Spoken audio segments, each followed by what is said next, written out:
Welcome back. Today we explore the sharp wit of the Russian master Anton Chekhov in one of his most famous satires, A Chameleon. Set in a busy marketplace, this story follows a police inspector who changes his opinions as quickly as a lizard changes its skin, all depending on who is watching. It is a brilliant, funny, and biting look at human hypocrisy and the absurdity of social status. A Chameleon. The police superintendent, Ochumelov, is walking across the market square wearing a new overcoat and carrying a parcel under his arm. A red-haired policeman strides after him with a sieve full of confiscated gooseberries in his hands. There is silence all around, not a soul in the square. The open doors of the shops and taverns look out upon God's world disconsolately, like hungry mouths. There is not even a beggar near them. "So you bite, you damned brute," Ochumelov hears suddenly. "Lads, don't let him go. Biting is prohibited nowadays. Hold him. Ah, ah!" There is the sound of a dog yelping.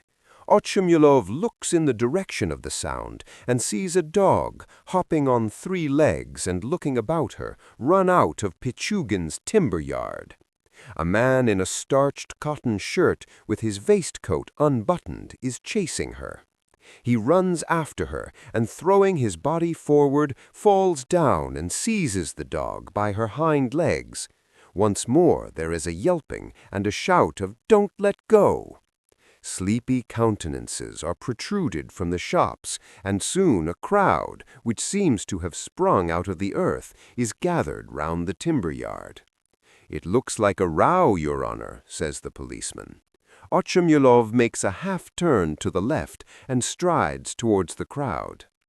He sees the aforementioned man in the unbuttoned waistcoat standing close by the gate of the timber yard, holding his right hand in the air and displaying a bleeding finger to the crowd.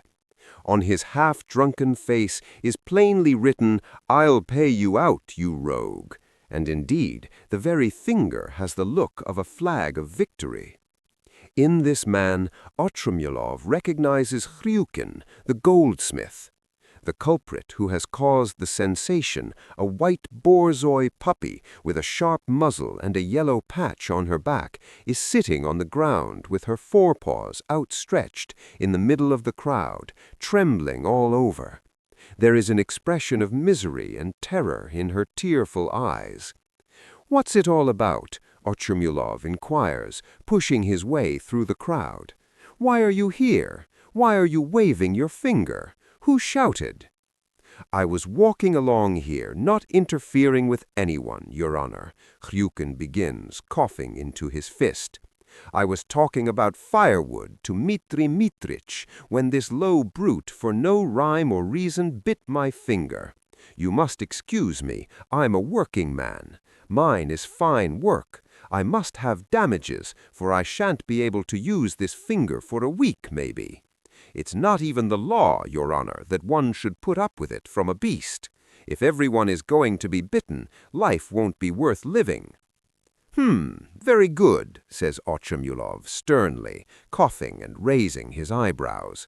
"Very good. Whose dog is it? I won't let this pass. I'll teach them to let their dogs run all over the place. It's time these gentry were looked after if they won't obey the regulations. When he's fined, the blackguard, I'll teach him what it means to keep dogs and such stray cattle. I'll give him a lesson." "Yelderin," cries the superintendent, addressing the policeman, "find out whose dog this is and draw up a report. And the dog must be strangled, without delay. It's sure to be mad. Whose dog is it, I ask?"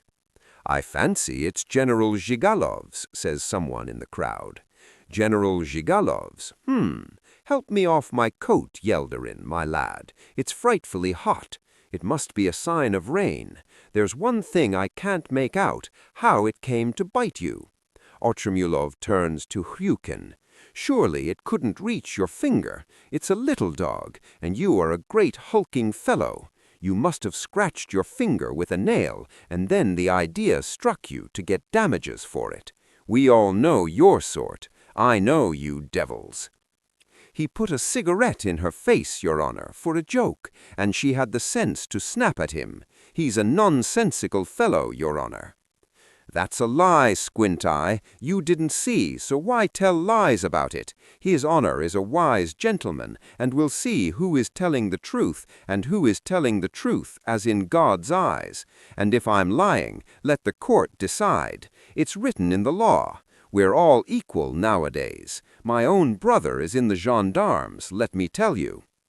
Don't argue. No, that's not the general's dog, says the policeman with profound conviction. The general hasn't got one like that. His are mostly setters.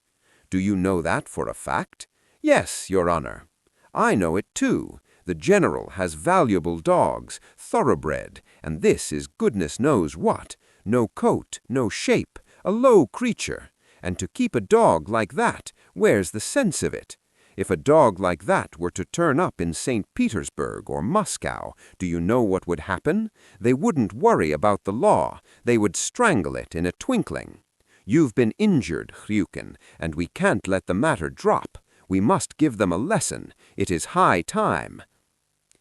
Yet maybe it is the general's, says the policeman, thinking aloud. It's not written on its face. I saw one like it the other day in his yard.